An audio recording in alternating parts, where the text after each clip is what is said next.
나아갑시다. 할렐루야.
여호와를 즐거이 불러 여호와를 즐거이 불러 기쁨으로 주께 나가리 여호와 하나님 난 주의 백성 기르시는 양이 더 큰 목소리로 여호와를 즐거이 불러 기쁨으로 주께 나가리 여호와 하나님 난 주의 백성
오늘 창세기 12장 1절부터 4절까지 말씀 같이 보았습니다. 창세기 12장 1절부터 4절은 어떤 장이냐면 축복, 복에 대한 그런 장입니다.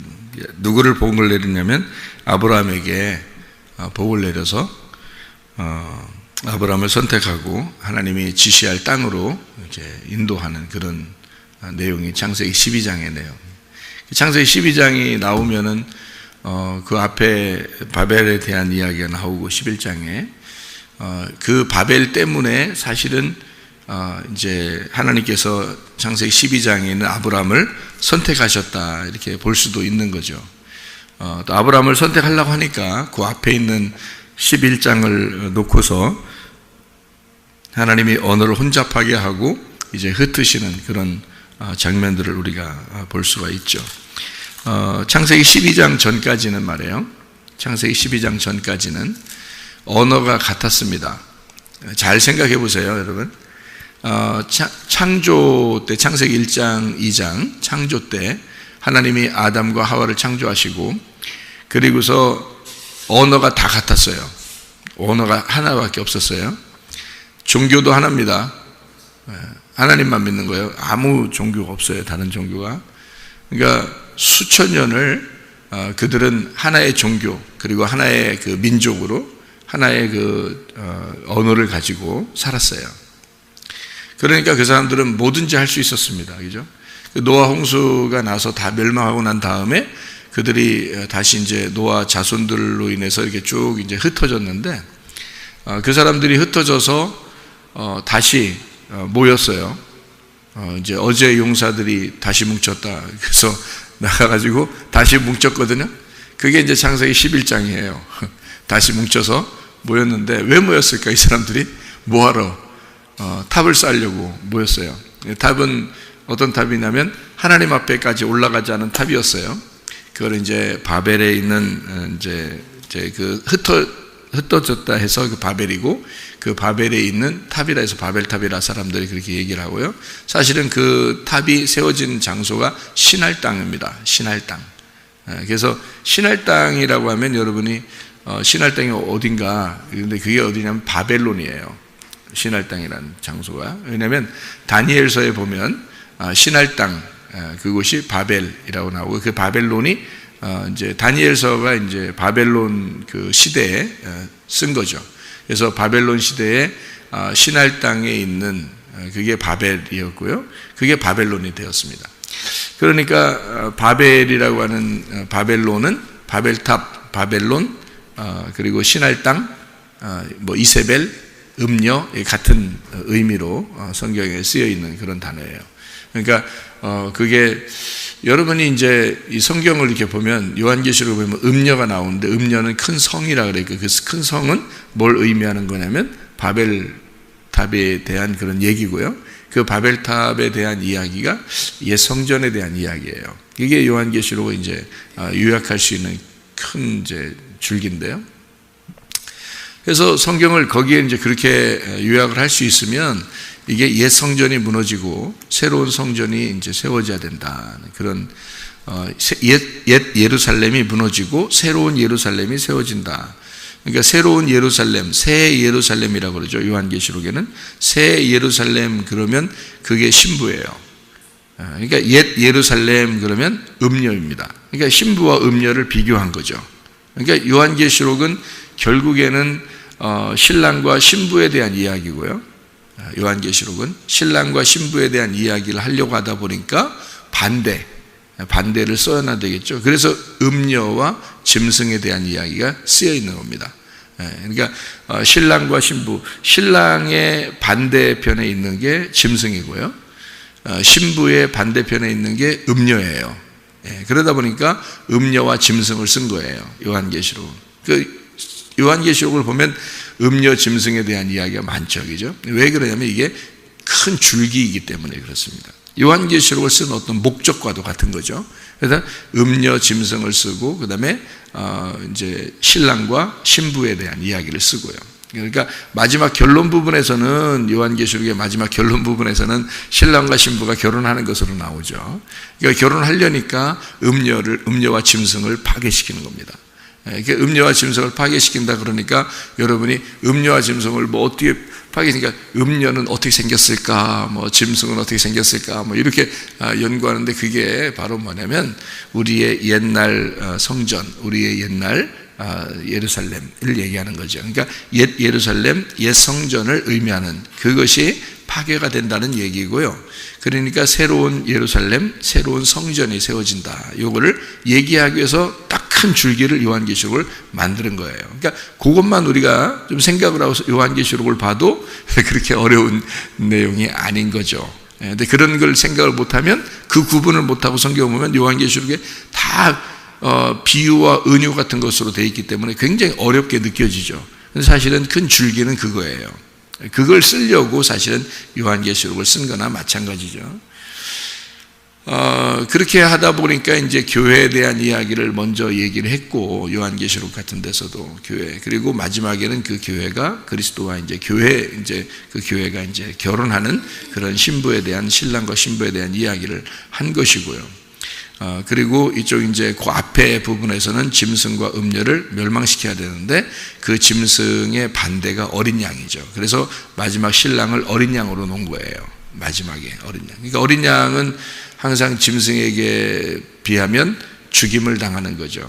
죽임을 당하는 어린 양이 부활하신 어린 양이 되시니까, 죽임 당하신 어린 양을 생각하는, 다시 말하면 우리의 자랑할 것은 십자가밖에 없다. 십자가에서 돌아가신 예수님, 그 십자가에 돌아가신 예수님이 영광의 면류관을 쓰신 분이다. 이렇게 되죠. 가시 면류관 쓰고 돌아가신 분이 영광의 면류관이다. 그 가시 면류관이, 그런 얘기가 되는 거죠. 그래서 우리가 가시 면류관이에요. 사실 우리가 가시니까, 우리가 예수님을 찔러서 예수님 피나게 하고 우리가 가시가 됐는데, 근데 그 주님이 우리를 뒤집어 쓰고 죽으신 거죠. 우리를 뒤집어 쓰고 죽으셔서 우리를 그렇게 미워하고 가시를 미워하고 그러는 게 아니라, 우리를 뒤집어 쓰시고 죽으셔서 우리를 자기의 영광의 면류관이라고 하는 거예요. 그러니까 우리가 주님의 영광의 면류관이 되는 거죠. 그냥 막 면류관이 되는 게 아니에요. 가시 면류관이 된 사람이 그거를 깨닫고 영광의 면류관이 되는 거예요. 그 영광의 면류관은 부활의 예수님을 말하는 겁니다. 영광의 면류관. 가시 면류관은 고통받으시고 죽으시는 예수님을 말하는 거고요. 그러니까 내가 그 주님의 죽음에 같이 동참한 사람은, 그러면 영광의 면류관, 부활의 예수님과 동참하게 된다, 이런 말이 되는 거예요. 이게 무슨 말인지 아시겠죠? 그래서 우리가 그리스도의 그 죽음에 동참하고 그리스도의 부활에 동참하게 되는 것은 그 죽음까지 동참하는 거예요. 그러면 부활의 면류관은 받는 거니까 같이. 그래서 가시 면류관이 된 사람이 영광의 면류관이 된다는 거예요. 무슨 말인지 이걸 아셔야 돼요. 왜냐하면 베드로가 그래서 3번을 부인하게 되는 거고요. 그것을 예수님이 자기가 십자가 못 박혀 죽기 전에 얘기를 하는 겁니다. 너는 나를 3번 부인할 거다. 이게 부인할 것 같은데 이런 말이 아니에요. 너는 부인해야만 한다, 이런 말이에요. 그러니까 너는 나를 3번 부인할 거야. 너는 3번 부인해야만 돼. 이제 이런 말이거든요. 그러니까 베드로는 난 도저히 그럴 것 같지 않은데, 이렇게 말해도 주님은 네가 나를 3번 부인해야만 되는 거다. 그렇게 이야기를 하는 것은, 다시 말하면 3번을 부인한다는 것은 어때요? 이게 예수님하고 자기하고 분리를 시키는 거죠. 그죠? 예수님, 내가 저 사람 모르는데요, 이렇게 이제 베드로가 나는 예수님 몰라요, 나는 예수를 저주하면서 막 몰라요, 막 이렇게 하잖아요. 그게 자기하고 예수님을 떨어뜨려 놓는 거거든요. 떨어뜨려 놓는 거. 이 떨어뜨려 놓는 거 2개가 되는 거잖아요. 떨어뜨려서 2개가 되는 거예요. 이게 선악과 먹는 거예요. 그러니까 베드로는 그 자리에서 선악과를 먹는 겁니다. 그러니까 얘기만 들었지 자기가 직접 선악과를 먹는다는 사실을 모르는 거죠, 베드로가. 근데 예수님은 무슨 얘기를 한 거예요? 네가 나의 가시 면류관이 될 거야, 이 말이에요. 네가 나의 가시 면류관이 될 거야. 네가 나를 보면서 선악과를 먹을 거야, 이제 그런 말이죠. 네가 나와 같이 십자가에 매달려 죽을 거야. 네가 나를 찔러서 가시 면류관이 돼서 네가 죽을 거야. 그렇게 돼야 돼. 그래야 네가 부활의 영광을 같이 맛보게 될 것이다, 이런 얘기예요. 그래서 3번을 부인하고 난 베드로를 주님이 이제 부르시는 거죠. 다시 가서 불러서 이제 영광의 면류관을 주는 겁니다. 내가 부활했어. 너도 나와 함께 이제 일을 감당하게 될 거다. 네가 나를 사랑하느냐? 나도 널 사랑한다. 네가 나의 양들을 좀 돌봐주고, 네가 나의 양들을 먹여줘라 이렇게 부탁을 하잖아요. 이게 가시면류관이 된 자를 영광의 면류관으로 바꾸는 것입니다. 그리고 예수를 죽인 자를 예수와 함께 부활하도록 만들어 놓는 거죠.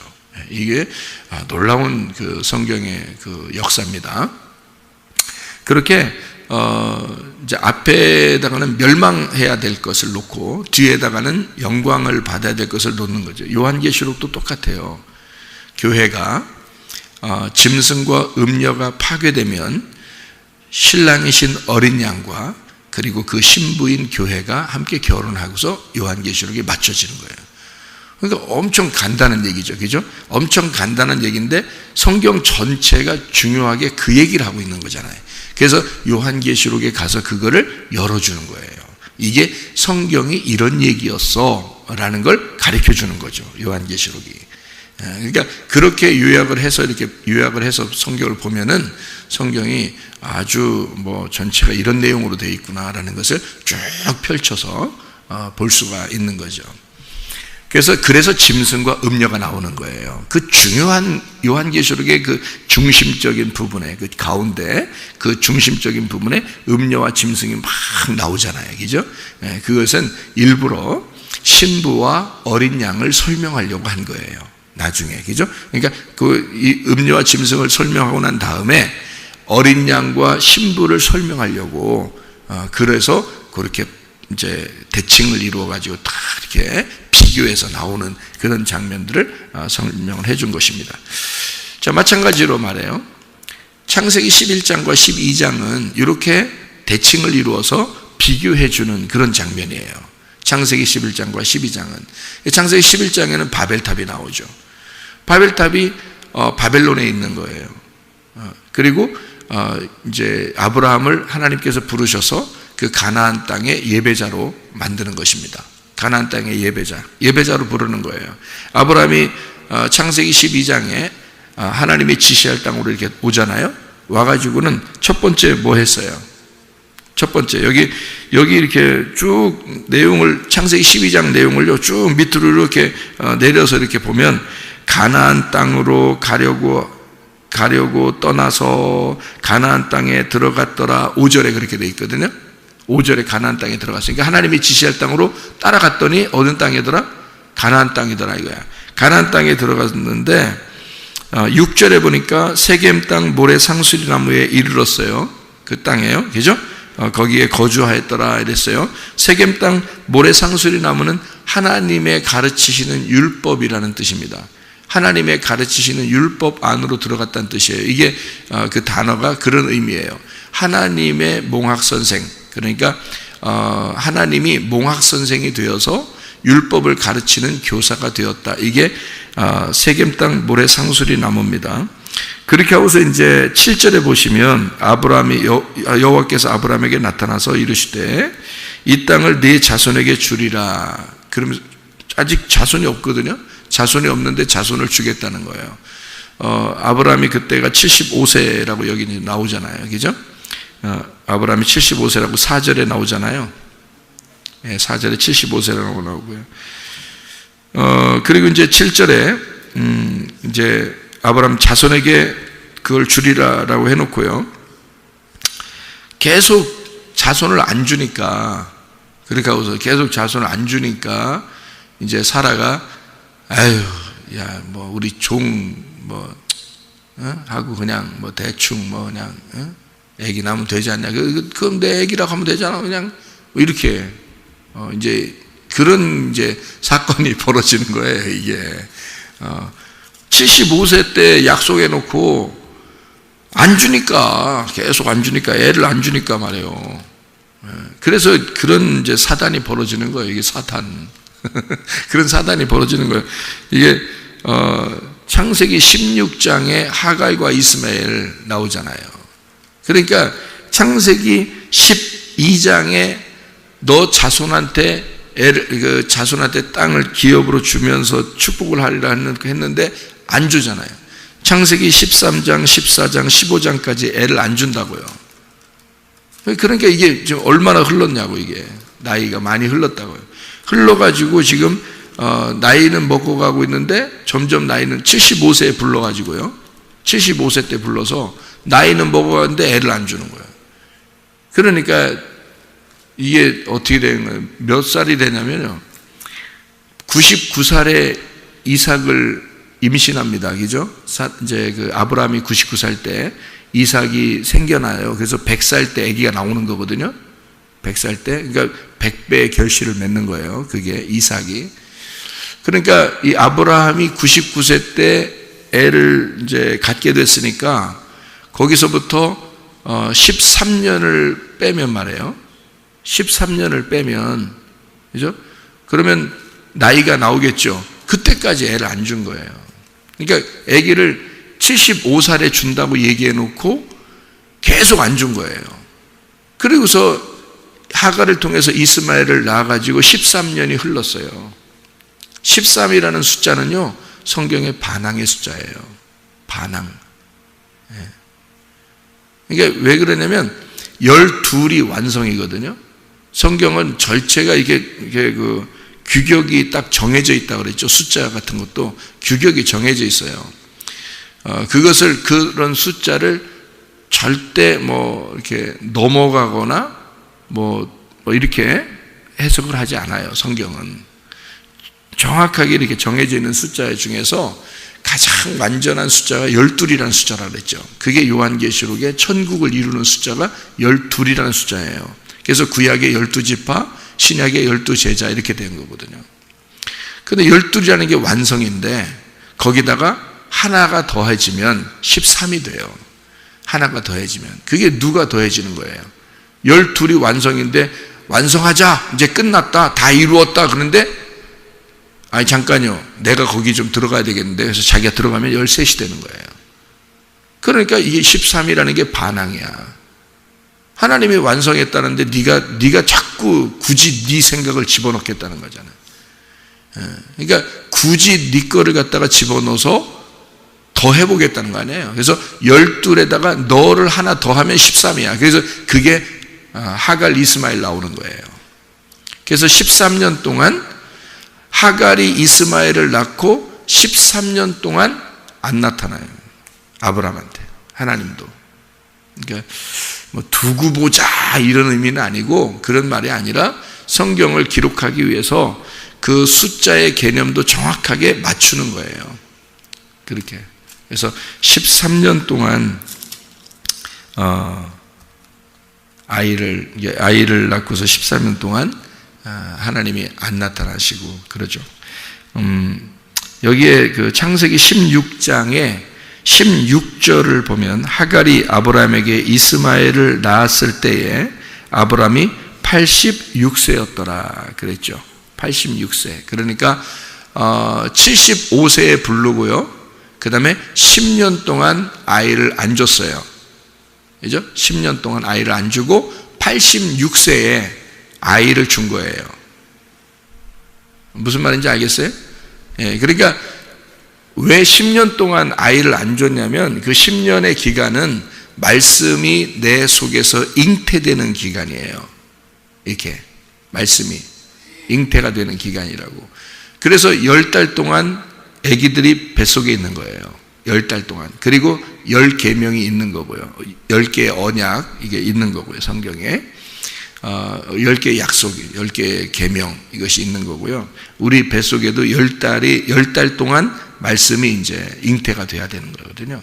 그래서 75세에 부르시고, 사실 아브라함과 사라 입장에서는 굉장히 이게 답답한 거죠. 얘기해놓고 왜 자손을 축복한다 해놓고 왜 우리한테 아기를 안 주나? 이래서 답답한 거죠. 그 답답한 마음으로 있는 게 10년이 지난 거예요. 근데 하나님은 답답한 게 아니야. 그게 10년이 반드시 지나야 됐었거든요. 근데 자기들이 답답하니까 이제 하갈을 통해서 이스마엘을 낳게 된 거예요.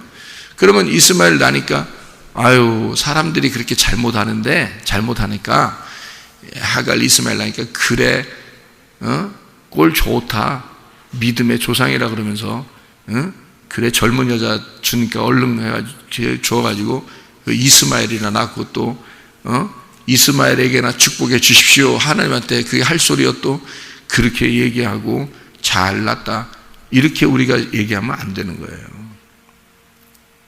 여러분 같으면 안 하겠어요? 그렇게? 하나님이 약속했는데 10년이 지났어요. 아닌가? 이러지 않겠어요? 이거 아닌가? 10년이 지났어요. 그리고 하갈을 통해서 이스마엘 낳았어요. 하나님이 안 나타나요. 그러면 몇 년을 안 나타난 거야? 생각을 해보세요. 10년이 지났으니까 10년 지나고 13년이 또 지났으니까 23년이라고 해요. 그래서 이제 아기 임신하는 기간까지 해서 하면 24년, 25년이 된단 말이에요. 그러면 그 기간 동안 하나님이 아기에 대한 약속을 안 한단 말이에요. 75살에 약속해 놓고 75살에 분명히 약속했어요. 75살에 가나안 땅에 들어오게 됐고요. 네 자손에게 이 땅을 주리라라고 얘기했어요. 그래 놓고서 아기를 안 주고서 23년, 24년, 25년이 지났다고요.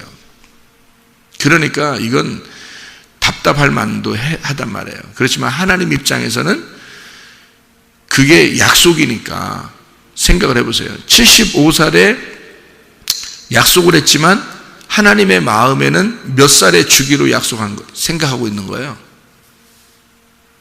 100살에 주기로 약속하는 거예요. 왜 100살에 주기로 하나님은 계획을 하고 계시냐면 성경의 100배의 축복이기 때문에 그래요. 아브라함이 100배의 축복을 받아야 되기 때문에 아브라함을 믿음의 조상으로 불러야 되기 때문에 그런 거예요. 하나님의 계획인 거죠.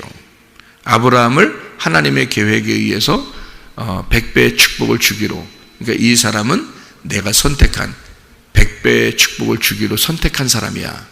그러니까 100배의 결실을 맺어야 돼. 그러니까 몇 살에 아기가 나와야 되면 100살에 나와야 돼 라고 하나님이 결정해 놓고 있었단 말이야.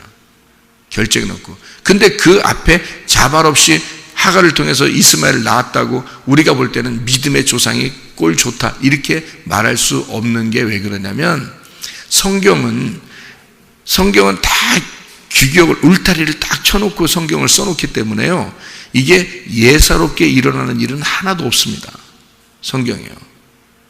그러니까 아브라함이라는 사람 그 속에서 나온 아이가 둘이 있어야 되는데, 대표적으로 둘이 있어야 되는데 이스마엘과 이삭이 돼야 되는 거예요. 하나는 장자, 하나는 차자가 돼야 되는 거예요. 그래서 이거를 첫째 아담과 둘째 아담이 돼야 되는 거죠. 그러니까 아브람이 이삭을 낳기 전에는 아브람이란 말이에요. 아브람, 자기 혼자 왕이란 말이에요. 자기 혼자 왕이야. 근데 이삭을 낳고 난 다음에는요, 아브라함이 되는 거예요. 아브라함은 민족의 아버지가 되는 거죠. 그러니까 믿음의 조상이 되는 거예요. 그러니까 이게 완전히 전환되는 그거죠. 그러니까 이스마엘을 낳을 때도 하나님이 그냥 두는 거예요. 이스마엘 낳을 때도 그냥 둬. 그리고서 13년, 이것은 너에 의해서, 그러니까 첫째 아담이 스스로 선악과를 먹은 거야. 첫째 아담이 스스로 선악과를 먹은 거잖아요. 하나님 먹으라고 해서 그런 게 아니잖아요. 스스로 먹은 거잖아요. 그거를 스스로 사라를 통해서 하갈을 맞이하고 그리고 이스마엘이라는 열매를 먹어버린 거잖아요. 이게. 그러니까 이게 아브라함이 사라를 통해서 이스마엘 하갈을 받아들이고 이스마엘을 낳았다라고 하는 게 뭐를 얘기하려고 한 거예요? 그러니까 선악과를 얘기하려고 했던 거예요. 그래서 선악과를 얘기하려고 했기 때문에 갈라디아서 4장에 하갈과 사라에 대한 이야기가 나오는 거고요, 이스마엘과 이삭에 대한 이야기가 나오는 거예요. 그게 하나는 율법에 대한 이야기를 하고 하나는 은혜, 복음에 대한 이야기가 나오는 거죠. 이거를 갈라디아서 4장에 바울이 정확하게 구분을 해놓은 거예요. 어떻게 알았기 때문에? 지혜로 이걸 깨달은 거죠. 조상들이 아브라함이 왜 이스마엘을 낳을 수밖에 없었는지, 그리고 사라를 통해서 이삭을 왜 낳을 수밖에 없었는지를 그거를 딱 구분해낸 거예요. 이게 율법과 은혜에 대한 이야기였다라고 하는 것을 바울이 해석해낸 겁니다. 그게 갈라디아서 4장이에요. 그러니까 우리의 진짜 자유한 어머니는 사라이다. 종된 여자에게서 나온 자가 이스마엘이다. 그래서 율법, 그리고 자유한 자를 통해서 나온 이삭, 우리에게 은혜가 되시는 복음, 예수님을 의미하는 것이다 라고 설명을 한 거예요. 그것을 그러니까 일부러 아브라함이 13년 동안 하나님이 나타나지 않는 하갈을 통해서 이스마엘을 낳았을 때 너는 나에게 반항한 거야, 너는 나에게 반기를 든 거야, 네가 나를 침범한 거야. 그게 뭐냐면 선악과잖아요. 선악과. 그거를 아브라함이 이 사례를 통해서 이걸 선악과를 먹어버린 거죠. 그게 이 선악과가 하갈이었던 거고 이스마엘이었던 겁니다. 그죠? 그래서 그게 율법이라는 거예요. 율법. 그냥 뭐 선악과 그러면 괜히 율법, 뭐 무슨 공식처럼 무슨 얘기하는 것처럼 그냥 얘기하는 줄 알지만 그렇지 않아요. 성경은 다 정해져 있기 때문에 그런 거고요. 그게 바울도 그렇게 해석을 했단 말이에요. 그러니까 그런 탐욕이죠. 탐욕, 아브라함의 탐욕, 사례의 그 탐욕. 그러니까 아기를 가져야만 하는데 라는 자기들이 결정했던 그 아기, 그게 이제 이스마엘이었던 거죠. 그런 탐욕에 의해서 선악과를 먹었고 그 탐욕은 우상숭배가 되었고 그거를 정죄하는 것이 율법이 되는 겁니다. 무슨 말인지 아시겠죠? 그렇게 오게 된 거를 이삭을 낳음으로써 100배의 축복을 받게 되는데 그게 100살의 아기를 낳는 거예요. 100살에. 그러니까 하나님은 어차피 이스마엘이 나든 안 나든 이삭은 100살에 낳게 돼 있었던 거예요. 약속이. 그러니까 하나님은 미리 부르시고 그 다음에 율법 안에 집어넣었다가 다시 하나님의 은혜로 100살의 아기를 낳게 되었어요. 그리고 그거를 정확하게 깨닫게 해주는 것이 창세기 22장입니다. 그 22장에 이삭을 드리라고 하는 거죠. 하나님이 아브라함 보고 그게 누구 거라는 얘기예요. 예, 자기의 아들이라는 겁니다. 그러니까 아브라함이 낳았지만 결국 하나님은 자기 아들로 선포하는 겁니다. 그날 네 아들이 아니고 내 아들이야. 이거는 그러니까 네 아들은 쫓겨났어. 이스마엘 쫓겨났어. 그리고 내 아들을 네가 키우게 될 거다. 내 아들을. 그래서 그날 자기 아들이라는 걸 선포하는 날이에요. 이삭을. 네가 낳았지만 그게 누구를 낳은 거냐면 내 아들 예수를 낳은 거야. 그게 이제 하나님의 그 선포예요. 그날 아브라함하고 완전히 끊어놓고 자기의 아들을 이삭이라는 자기의 아들을 아브라함에게 다시 안겨주는 거죠. 참 놀라운 장면이죠. 그리고서 이제 아브라함의 역사역은 끝나는 거예요. 그렇게 하고서 그 다음에 바로 이어서 이삭이라는 사역이 나오는 겁니다. 이제 아브라함을 이어서 믿음의 조상이 이삭이 되는 거죠. 그리고 아브라함이 이삭으로 이제 믿음의 조상이 연결되고 그리고 난 다음에 이삭이 바로 야곱에게 또 넘겨주는 거죠. 야곱에 넘겨줘서 그 야곱에게 넘겨준 그 믿음의 조상 야곱이 이스라엘이 되는 겁니다. 이스라엘. 그래서 모든 사람들이 다 하나님의 백성 이스라엘이 되도록 만드는 그게 이제 하나님의 왕자들을 만드는 거죠. 그게 성경의 이 창세기의 역사예요. 창세기 역사. 그러니까 창세기의 역사의 가장 그 포인트, 그 전환점을 가져온 게 창세기 12장인 거죠. 12장. 그 앞에까지는 어떻게 했다고요? 족속이 하나고, 언어도 하나고, 민족도 이게 다 하나예요. 한 민족이에요. 자기 백성도 한 민족이고요. 그리고 하나의 언어를 가지고 있어요. 종교도 하나예요. 하나님만 오직 믿는 거예요. 다른 종교라는 게 없어요. 오직 하나님만 믿는 건데요. 근데 진짜 하나님을 믿는 게 뭐냐라는 것을 12장에서 가르쳐 주는 거예요. 11장까지 그러니까 뭐 어떻게 했다는 거예요? 가짜 믿었다는 얘기예요. 하나님을 믿긴 믿는데 막연히 하나님을 믿었다는 얘기예요. 여러분 교회 나와서요. 둘 중에 하나입니다. 교회 나오면 둘 중에 하나로 하나님을 믿어요. 여러분이 막연히 성경도 제대로 모르고 막연히 그냥 하나님을 믿는다고 찾아가는 사람들이 있어요. 그게 바벨탑의 예배입니다.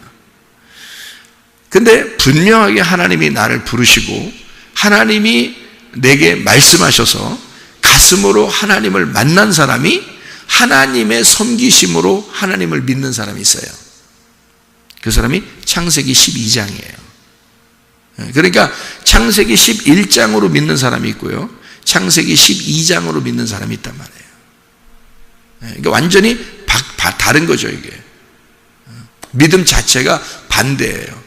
그거를 구분을 정확하게, 바울이라는 사람은 이게 헬라 지식을 가지고 있기 때문에요, 이게 선악으로 딱 구분합니다. 그래서 바울이 정확하게 구분해내는 거예요. 한쪽은 율법이고 한쪽은 복음인데, 이 율법은 죄와 사망의 법이다. 이것은 우리를 죽이는 거다. 오라 나는 곤고한 자로다. 이 사망의 법에서 누가 나를 건져내겠느냐. 이 율법을 말하는 거예요. 그리고 거기서 건져내신 그리스도가 나의 주인이 되셨다. 이걸 고백하는 거고요. 그게 생명의 성령의 법이다. 나는 그 안에서 자유할 것이다. 이런 얘기예요. 그러니까 이걸 정확하게 구분해낸 사람, 헬라 철학을 가지고 있기 때문에 그래요. 바울이 헬라 철학을, 그리스 철학을 가지고 있는 사람이고 많이 배운 사람이니까 이게 탁탁 구분이 되는 겁니다.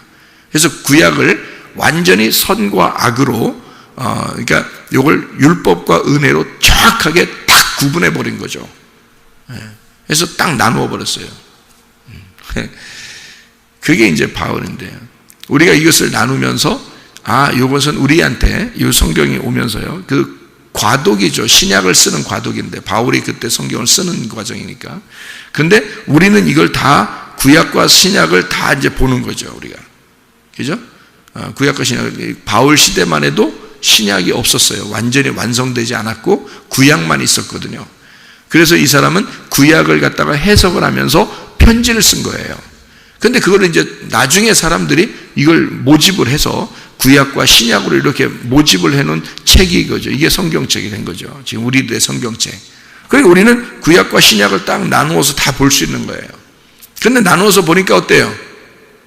이건 나쁜 놈, 이건 좋은 놈 이렇게 나오지 않았다는 말이죠. 성경을 다 완성을 시켜서 보니까 이게 하나님의 사랑이었더라는 거죠. 이게 하나님의 사랑이었구나. 아하, 이 모든 말씀은 사랑으로 완성되는구나. 이게 결국에는 하나님이 구약의 하나님이 결국에 신약의 하나님으로 우리에게 완성시켜서 우리를 사랑하고자 하는 것이었구나. 우리에게 사랑하시는 하나님이구나라는 걸 깨닫게 되는 거죠. 그래서 성경을 제가 선악의 나무로 볼 것이냐 아니면 생명나무로 볼 것이냐. 그래서 선악의 나무가 시작됐으면 생명나무로 완성이 돼야 된다. 이렇게 얘기하는 이유가 바로 그래서 그런 겁니다. 그러니까 성경은 그렇게 다 완성이 된 상태에서 보는 거하고 그냥 하나하나 그 안에서 이렇게 보는 거하고는 좀 달라요. 그래서 완성되고서 이렇게 보면은 이게 딱 구분이 된단 말이죠. 그래서 창세기 11장과 12장은 사실은 이렇게 연결되어 있는데 이것이 나누어져 있어요. 그런데 연결되어 있어요. 이게 왜 그러냐면 예배 문제입니다. 예배요. 그래서 예배를 어떻게 드리느냐 하면 사람들이 성을 바벨탑을 쌓을 때요, 성을 쌓고서 그 다음에 탑을 이렇게 세워요. 그 탑을 세우는 게 뭐라겠어요? 예배라고 그랬죠. 예배. 하나님께 가까이 가려고, 하나님께까지 가려고 예배 드리는 겁니다. 그게 탑이에요. 모든 탑들이 그렇게 세워졌다 그랬죠. 그러니까 성을 먼저 쌓고, 성이 뭐예요? 자기들이 살아야 될 거냐. 자기들이 살아야 될 것을 쌓고 그 다음에 쭉 탑을 올리는 겁니다. 그 안에. 그죠? 그러니까 예배를 드리는 거죠. 근데 아브라함을 부를 때요, 창세기 12장을 한번 봐봐요. 창세기 12장을 보면은 여기에 하나님이 아브라함을 불러가지고 가나안 땅에 집어넣습니다. 그리고 난 다음에 이제 거기다 7절에 보니까 어떻게 돼 있다고 했냐면 네 자손에게 주리라 얘기해 놓고요. 그러면서 그곳에서 뭘 쌓았어요? 제단을 쌓았어요. 자, 여기까지 집이 있어요, 없어요? 집이 없어요. 뭐부터 쌓았다는 얘기예요? 예배부터 드렸다는 얘기야. 그러니까 집이 먼저가 아니고 예배가 먼저였던 거죠. 무슨 말인지 알아요? 이게 완전 반대잖아요. 창세기 11장에 바벨탑을 쌓을 때는 성을 먼저 쌉니다. 그 다음에 거기다 탑을 세우는 거거든요. 탑이 예배예요. 그런데 12장에는 예배를 먼저 드려요. 예배를. 그리고 장막을 칩니다. 이게 창세기 12장의 7절 8절 이게 아주 특징이에요. 창세기 11장과 12장의 그 구분이 아주 특징적인 구분이거든요. 이게 창세기 12장 7절 8절에 7절에 이제 제단을 쌓고요. 8절에 보니까 거기서 어디로 옮겨요? 베델. 베델이 뭐예요? 베델이 하나님의 집이잖아요. 하나님의 집 베델. 거기서 야곱이 하나님 만나잖아요. 베델에서. 이해가 돼요? 그러니까 이 베델이 하나님의 집이라고요. 이 하나님의 집이 자기의 장막이 되는 거예요. 하나님의 집이. 그러니까 예배를 먼저 드리고 하나님께 제단을 먼저 쌓고요. 하나님 중심입니다. 그 다음에 베델에 자기의 장막이 쌓여지는 거죠. 자기 집은 어디다? 교회다. 내 집은 교회야. 자, 누가 그렇게 할 수 있나요? 하나님의 아들만 그렇게 할 수 있는 거예요. 하나님의 아들만. 여러분이 하나님의 자녀라면 이렇게 하겠죠. 그죠? 먼저 하나님께 예배드리는 하나님 중심으로. 그 다음에 내 집은 어디다? 하나님의 집이다. 이렇게 되는 거죠. 그래서 거기에 옮겨서 베델 거기에 장막을 쌓습니다. 8절에 그죠? 그러니까 제단을 쌓고 그 다음에 장막을 쳐서 거기서 여호와의 이름을 부르는 거예요. 그러니까 이게 아주 바벨탑하고 이게 완전히 특징적인 그런 얘기고요. 그리고 여러 언어가 되었잖아요. 여러 언어가 11장에 보면 여러 언어가 됐어요. 그래서 고린도전서 1장 10절에 여러분이 아시는 말씀인데요. 고린도전서 1장 10절 말씀 보면 뭐라고 되어 있냐면 이렇게 되어 있어요. 형제들아 내가 우리 주 예수 그리스도의 이름으로 너희를 권하노니 모두가 같은 말을 하고 너희 가운데 분쟁이 없이 같은 마음과 같은 뜻으로 온전히 합하라. 그렇게 되어 있죠. 하나의 언어를 만들어라 그 말이에요. 이건 어떤 언어를 말하는 거예요? 주님 중심, 교회 중심, 말씀 중심의 한 말씀을 가지고 있어라 그런 뜻이에요. 한 말씀을. 그러니까 왜냐하면 바벨탑이 뭐라고요? 바벨이라는 게 여러 언어로 흩어진 거라고요. 여러 언어로 흩어진 거라고. 여러 각 방언들이 있는 거라고요. 그거를 뭘로 만들어라는 거예요? 하나의 말씀으로 만들어야 된다. 하나의 말씀으로. 그러니까 진리의 말씀이 있는 거야 라는 얘기죠. 그러니까 보세요. 사람들이 하나님 앞에 막 나가려고 할 때는요, 이게 각자 다 자기들이 하나님인 거예요. 각자 다 자기들이 다 하나님이 되는 거예요. 각자 말이 다 있는 거예요. 그거를 하나님이 알려주시고 흩으신 게 바벨이라는 겁니다. 하나님이 그걸 알아서 흩으신 게 바벨이고요. 이거를 하나님이 한 사람을 선택을 해서 하나님의 말씀을 주시는 겁니다. 하나님의 말을 그에게 주는 거예요. 이 하나의 말이 진리라는 거죠. 그러니까 진리는 어디서 오는 거예요? 위에서 내려오는 거예요. 사람들의 말은요, 밑에서 있는 거고요. 사람들의 여러 말들은 밑에 있는 거야.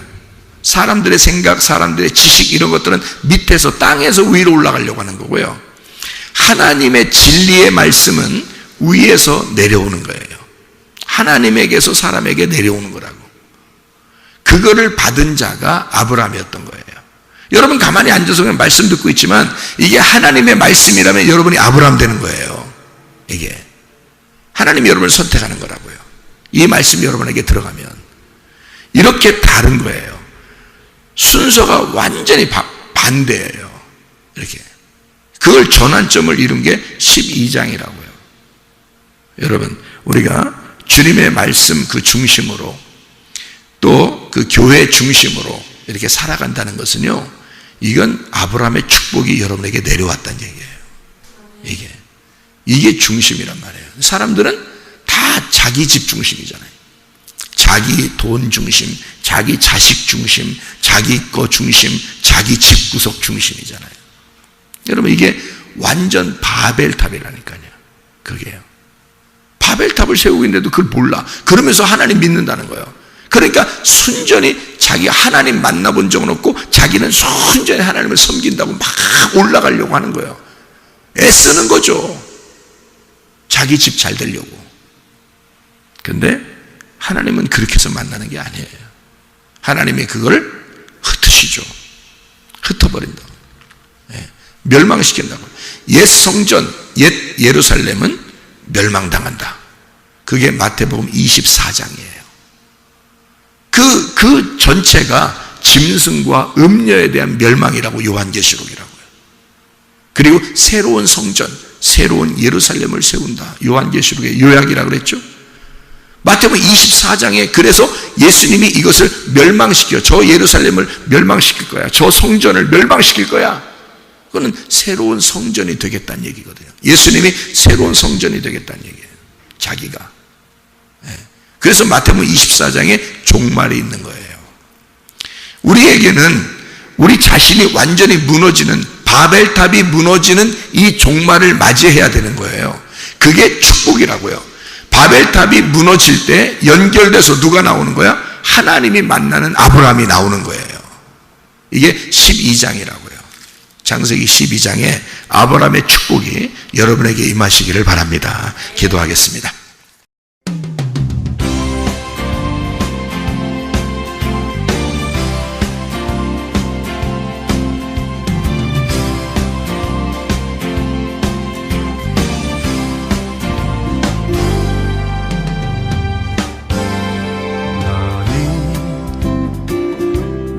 너머로 뻗은 나무 가지에 푸른 열매처럼 하나님의 귀한 축복이 삶에 가득히 넘쳐날 거야.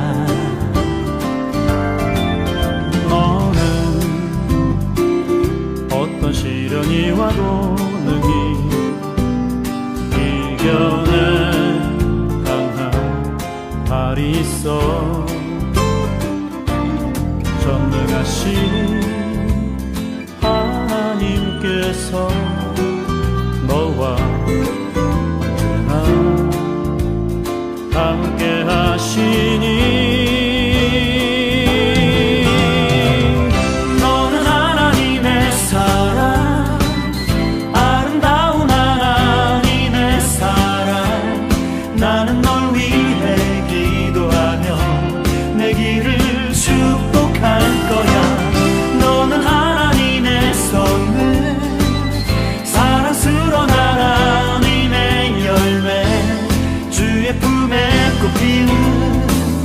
나무가 되어줘.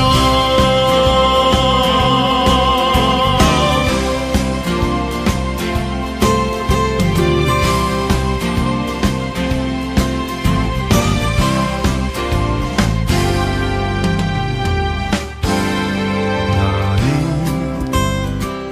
담장 너머로 뻗은 나무 가지에 푸른 열매처럼 하나님의 귀한 축복이 삶에 가득히 넘쳐날 거야. 너는 어떤 시련이 와도 능히 이겨낼 강한 발이 있어.